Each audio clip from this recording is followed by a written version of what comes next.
Hey everybody, what's going on? This is Ian from Vetrepreneur. I'm here with Chhipwadia, the CEO and founder of Foundry. KC, what's going on? Oh, it's just a little hectic, but the normal day for me, I guess. Here, live in Houston. We've got a 3-month-old that's keeping us up. So I'm always half awake, half asleep. Not to mention we're packing up the house and moving to Austin from Houston, so we're very excited. And then on top of that, of course, is continuing to advance the company. So other than that, things are kind of boring. I know, right? A day in the life of a CEO. Okay, we're going to talk about today a little bit about your background, what you do in the military, how'd you get into entrepreneurship, some advice, tips, and tricks that you have for entrepreneurs. And you ready to get started? Let's go. Sounds good. Okay, so what'd you do in the military? What was your MOS? So I'm still actually in the Naval Reserves. I'm a surface warfare officer, so I'm a SWO, ship driver as they call it. That's actually what I still do. I'm not on the ship in the reserves now. I'm on land-based duty, but that's still my MOS, or in the Navy we call it the designator. Yeah, that's right. Army guy. So that's right. Yeah. So you're still in the reserves. What was your kind of first career out of getting out of the military, or what was the first thing you did? Yeah, let me step back and kind of explain a little bit of my background, which is not your typical went to active duty, then came out and joined the workforce. I kind of went back and forth. In fact, my civilian side is 20 years at NASA as an engineer here in human space flight at NASA at Johnson Space Center in Houston. But I always had the military in me. My dad's Army, actually, so I'm an Army brat, and knew that was always part of me. And eventually, after leaving graduate school, working at NASA, decided to get into the Naval Reserves as my initial commissioning in as actually an engineering duty officer, but quickly realized that I really wanted to be operational, so I began that surface warfare track. And really, through a variety of active duty periods during ship deployments, I would kind of hop back and forth between NASA and the military. And then eventually, years go by, got deployed to Iraq and Afghanistan, and that really is what changed the course of my life. That allowed me to, I'm convinced, sit here and talk to you today. And also born and raised in sunny San Francisco, am I right? In sunny San Francisco, indeed. in one of the best parts of San Francisco, actually. Gorgeous Tenderloin. Yeah. So okay, so you bounced around a little bit. When did you get into entrepreneurship? Did you know you wanted to go into it? Have you been involved the whole time? Obviously not so much at doing some of the military stuff.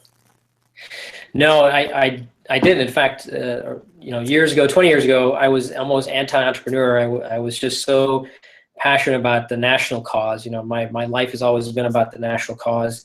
Navy's being the national cause, NASA's being national. That's kind of all I knew. And then fast forward to about 2009, when I went to my first ground deployment in Iraq. My life, since I was 6 years old, I've always wanted to be an astronaut. That was my passion, my dream. There was no roadmap to get there. I just sort of stumbled along the way and asked questions. No one had any clue how to get there, believe it or not, and there's no published roadmap and any kind of guidance at all. So I just stumbled along the way, got really, really darn close a few years back. But the deployment is what really changed my course in my life. Us having deployed in the military, we come back. Our brothers and sisters don't come back. We tend to be in places where we may not have come back. And that really changes perspective, of course, on life. And it did for me in a big, big way. So I realized that something bigger in my life was calling me. And in fact, from 2009 to my second deployment, and even after 2012, and I got back from Afghanistan, I was convinced that there was something bigger that was preparing me in my life of significance. And over the course of several years, that epiphany moment came to me, and that was I had to start my own company. I had to be an entrepreneur. That was my way of making significant social impact and being an entrepreneur. So was that when the idea for Foundry came about? I mean, tell us a little bit about that. No, so I was struggling, as I did a lot of self-reflection after deployments. I came to that epiphany moment, the first one, which was I needed to run my own company and solve a problem in society that was worth solving. And once I had that moment, the next thing that Casey told himself was, great, what the hell are you going to do now? And so I was patient. I said, you know what, it's going to hit me in the head. A lot of things tend to hit me in the head. I'm kind of that kind of guy, I guess. And so I said, well, until it hits me in the head, I can do two main things. I can learn everything about entrepreneurship and get immersed in it. And from that moment in 2013 until about a few months ago, I was immersed in entrepreneurship and education, startup world, A to Z, everything about the business world. Second is I need to grow my network. I need to meet other veteran entrepreneurs, other entrepreneurs. Got introduced to that network, which I found quite fascinating, that there's the entrepreneur network in the US, and kind of sitting on top of that is this veteran entrepreneur network that I had no idea about, and got introduced. One thing led to another. I constantly asked leaders, veteran entrepreneurs, give me 30 minutes of their time. And I just learned and I shared from them. And it was when I got introduced to the Patriot Bootcamp, which is one of the veteran entrepreneur events that they hold for tech entrepreneurs. I met an Army veteran who, since he was 6 years old, wanted to play in NFL. Statistically, to be an astronaut, to be an NFL player is actually about the same. Both have no roadmaps, and both don't prepare you for life afterwards if you don't make it that far. He went all the way to the 49ers. He tried out. He played at West Point, played at Oregon State, and he tried out for 49ers and was told to go home. He wasn't good enough. And he said, what do you mean? This is what I prepared my life for. And what he realized is the vast majority of student athletes he contacted along his journey, he represented the ones they were not ready. They were so focused on the field, they weren't prepared for life afterwards. Sports in college is 4 years. Life is 40 plus years after that.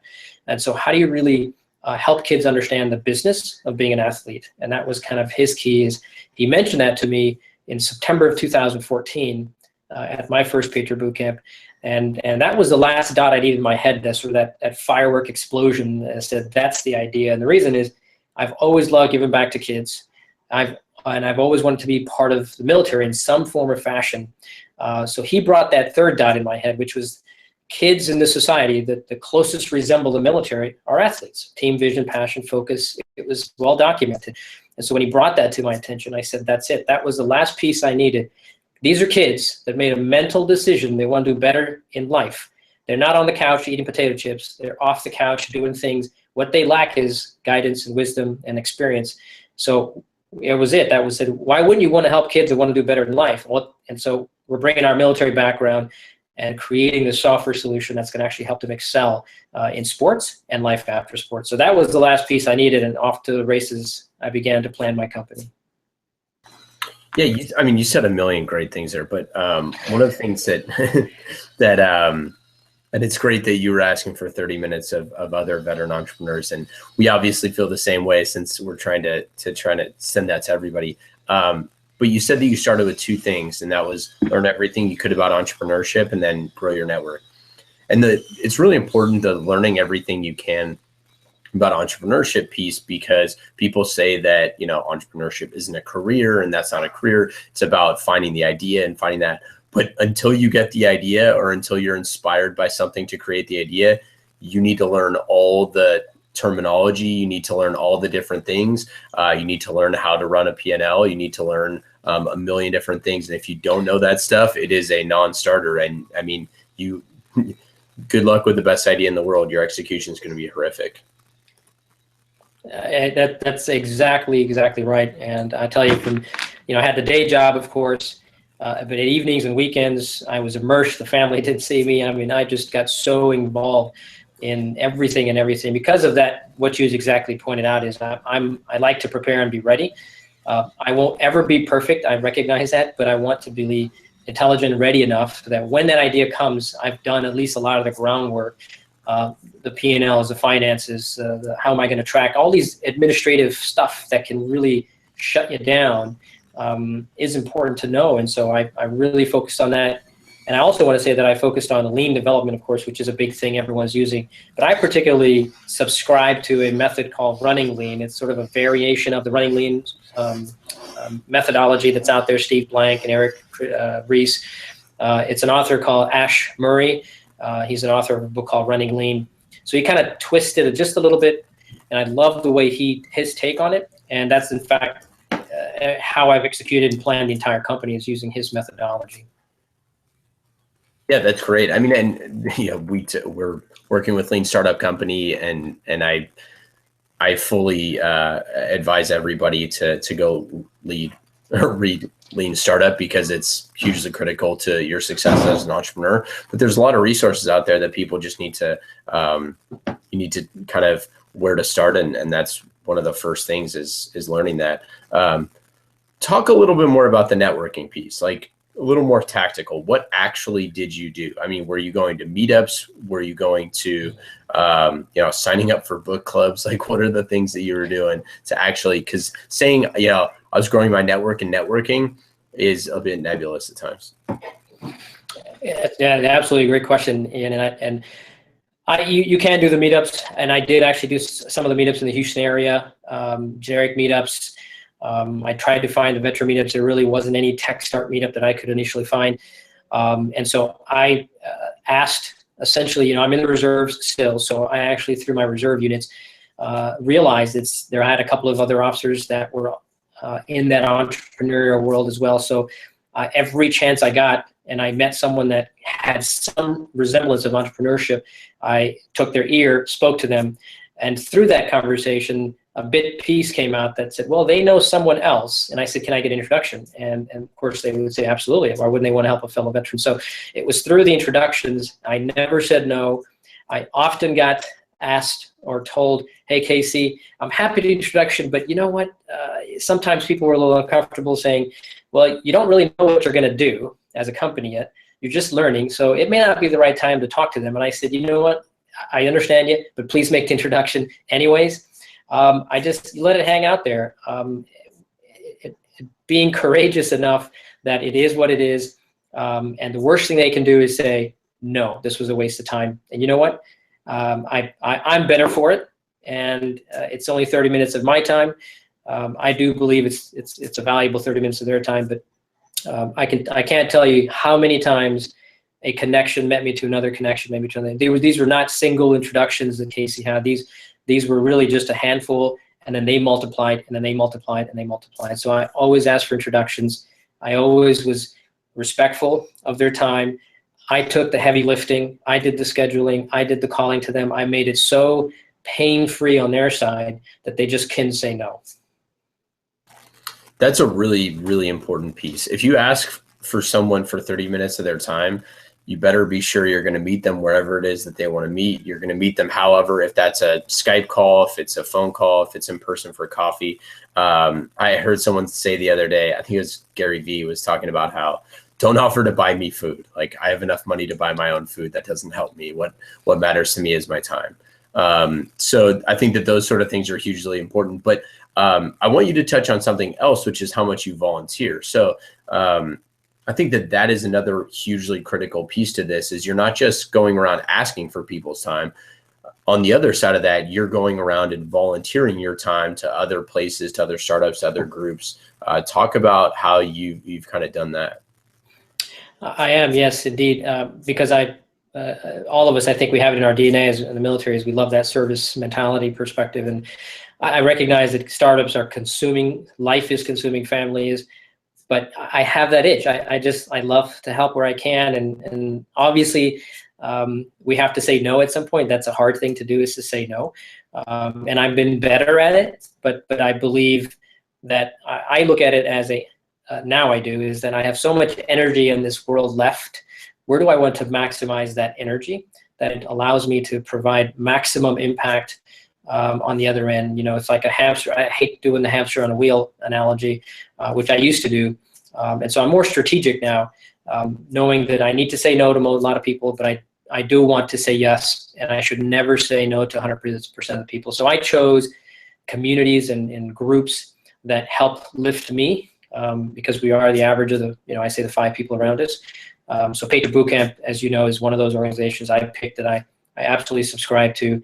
I love what they do. Why shouldn't I go back and help them? So, and through that grew other connections in the veteran entrepreneur community. And I always offer any and everything I can. If I can learn something that can benefit someone else, I want to be able to share that. I constantly do that through the volunteering opportunities.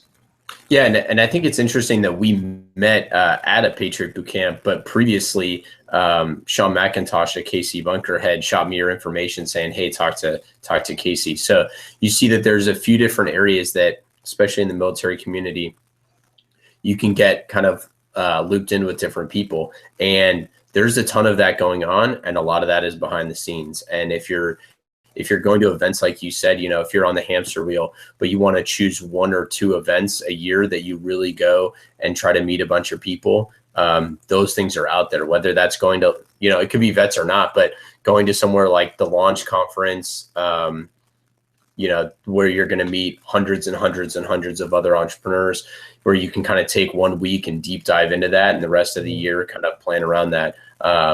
There's a lot of different things where you can do that. So what, talk to me a little bit. Can I add one thing, Ian? Yeah, no, go ahead. On the network piece, one other piece I wanted to add is also that not only personal contacts that I had reached out in their contacts, introductions, but I also spent a good amount of time researching other veteran entrepreneur organizations like the Bunker, because you mentioned Bunker, and that's what reminded me of how I actually got introduced to Sean. Is actually literally just a cold call, because I had met Todd O'Connor through a great Command Your Business website. You've heard of maybe Scott Fussell is a great guy. So he introduced me to his networks. Todd was one of them. Todd gave me 30 minutes of his time, no matter how busy he was. And it was actually just knowing the brand of the Bunker, I looked around and said, okay, there's a couple other shops opening up, Kansas City's being one of them. So I just really reached out to the head of the Bunker in Kansas City and said, here's who I am. Hey, I happen to fly through Kansas City on my way to my reserve duty. You think we can link up? So it was really a cold call, but it was through the veteran connection. And he immediately responded, and that's how that particular connection. But I've done several of those where it's just essentially that cold call perspective. But again, we have the military common bond, and that can begin the conversation. Yeah, definitely. I totally agree. Did you ever, so throughout the process, did you ever feel like you were really naive about something, or had a huge gap in your knowledge where you really needed to study hard on something that you didn't get, or that your kind of military and NASA experience didn't kind of prepare you for? Yeah, where do I start? Is everything okay? So I'd like to always try to be as humble as possible. I had zero entrepreneur knowledge other than I stayed at Holiday Inn Express and I watched Shark Tank.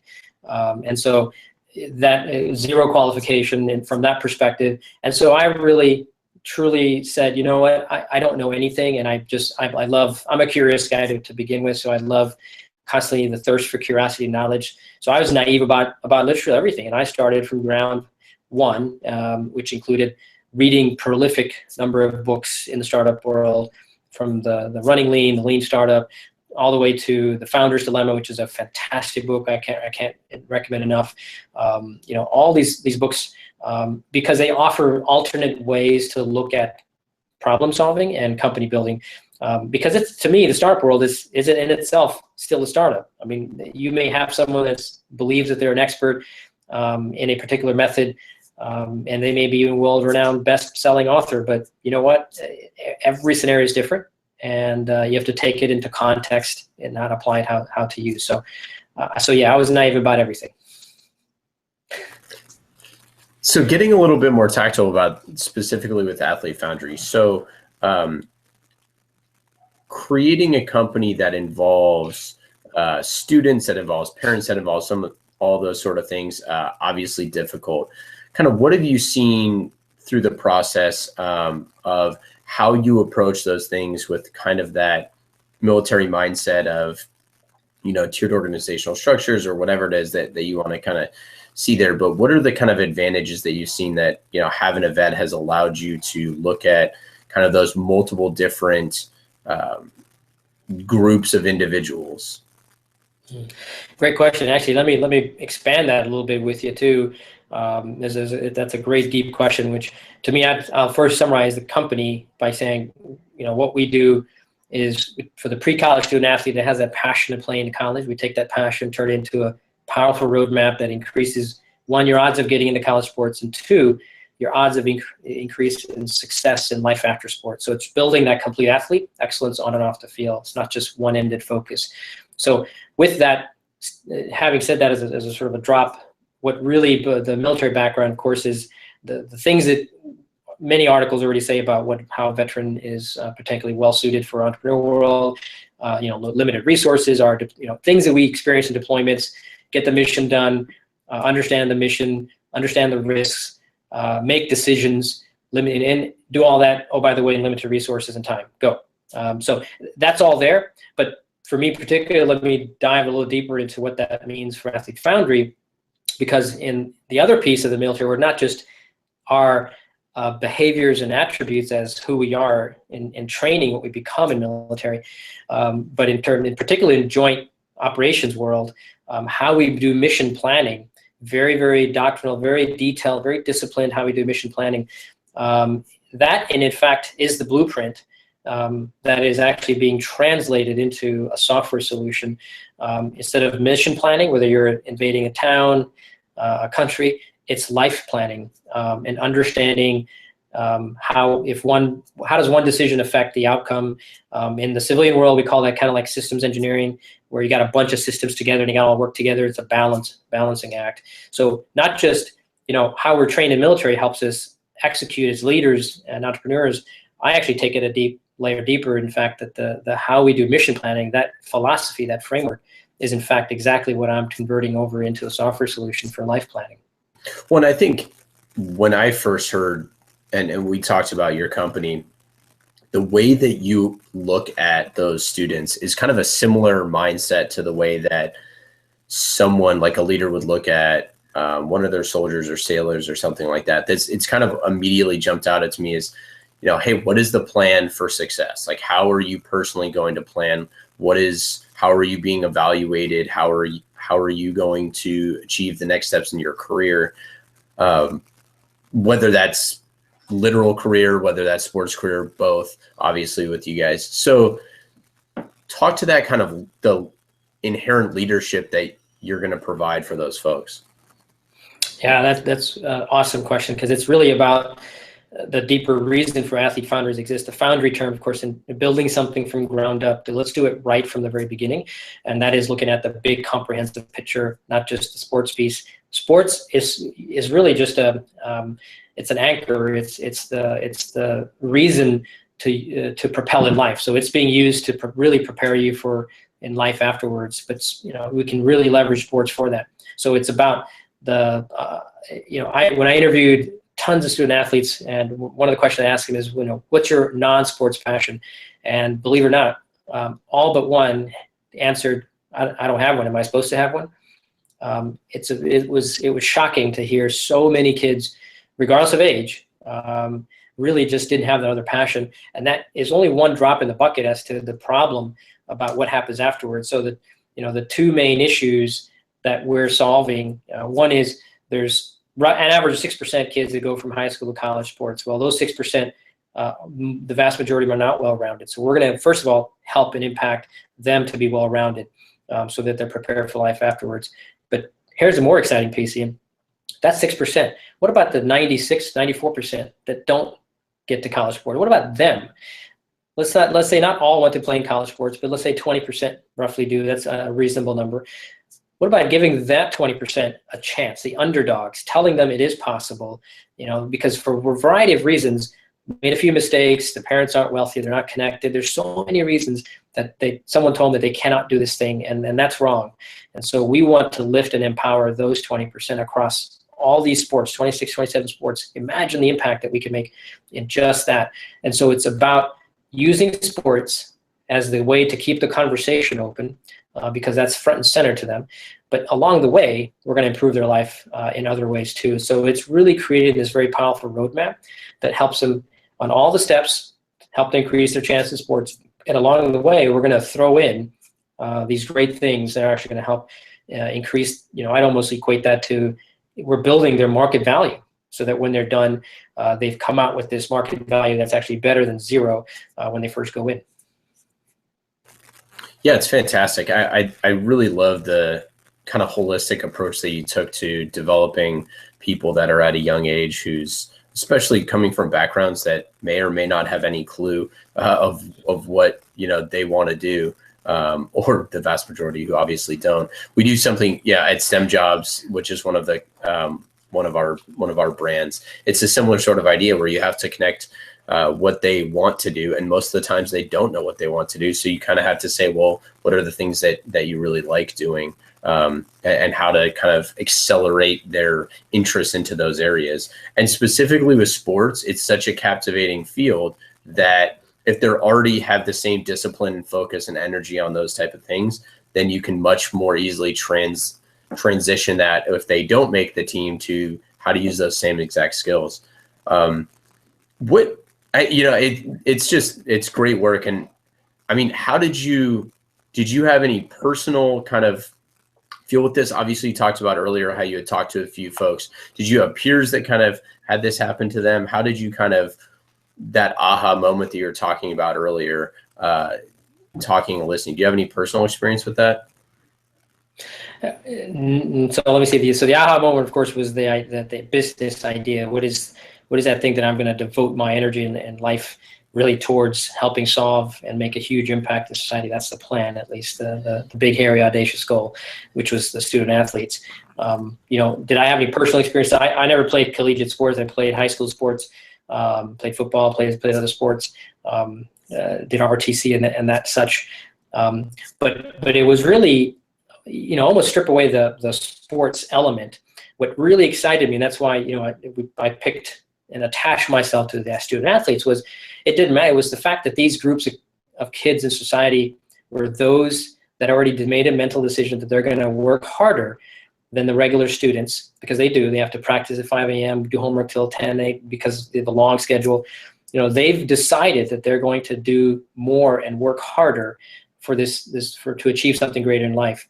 And I always want to be attached to a group of folks that want to do better in life. It just happens in this case that the student athlete became that thing for me. It became that story and that passion for me. So when you say experience, I'd almost say yes, in the sense of I love putting kids generically on a path towards achieving full life potential. And so I just happen to attach that to these kids, that I don't have to spend extra energy to get them off a couch. They're already off the couch. I'm going to help them go to the next step. So what's next steps for you and Athlete Foundry here? Next steps. So what we've been doing for about a year and a half, and quite frankly, most since September, when I left the day job to go 100%. This was just, I got so excited about everything I've been learning. Wait, hold on. Take a step back. Hold on. So yeah, what was that kind of genesis? What did that feel like? When you kind of jump both feet into actually running the company and leaving a job? Is this a G-rated channel? Something like that. Okay, well, so I won't use it. Was holy cow. Mixed feelings, of course, right? I mean,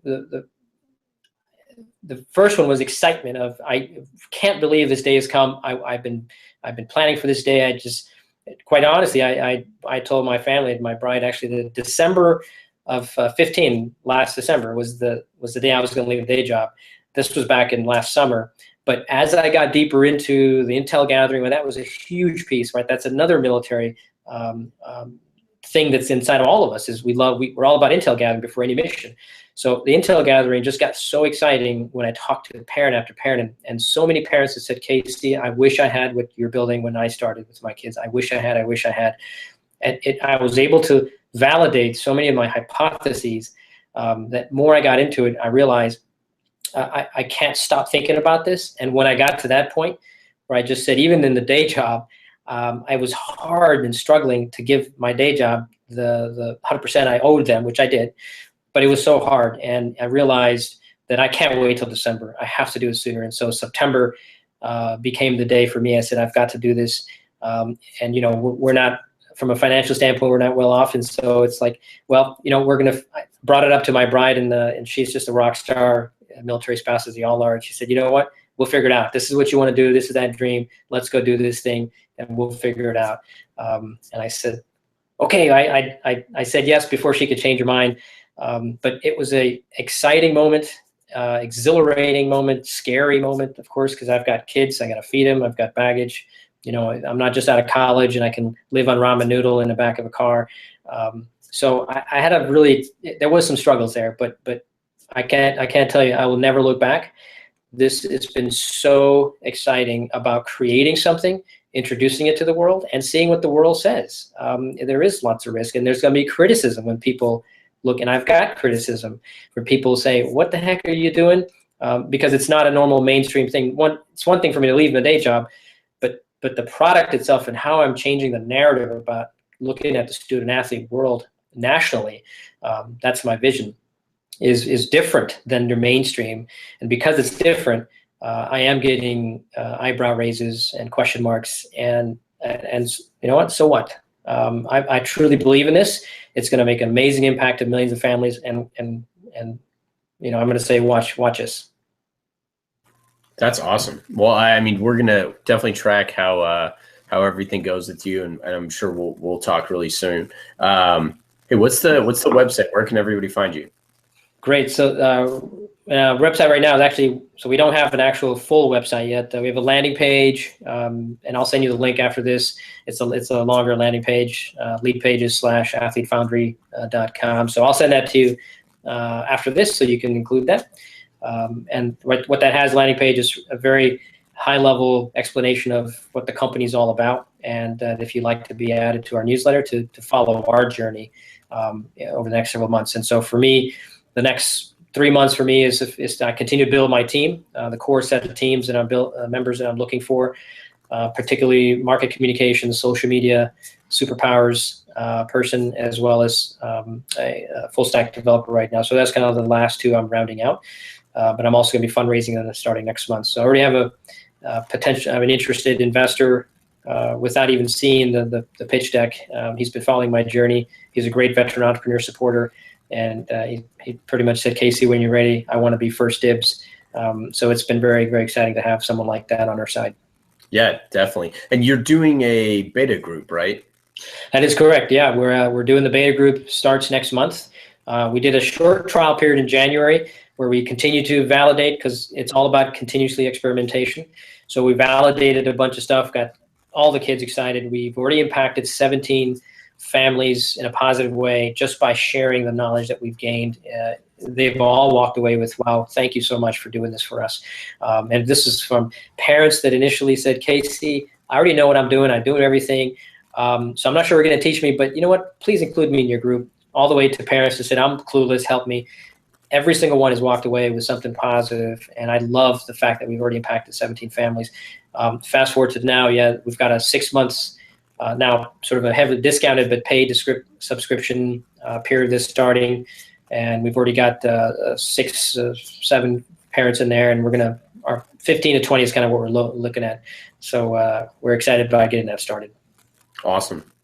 You're the man, Casey. We will follow you, Athlete Foundry, and we will definitely be talking soon. Awesome. Thanks for the opportunity, and I really appreciate it. Yeah, take care.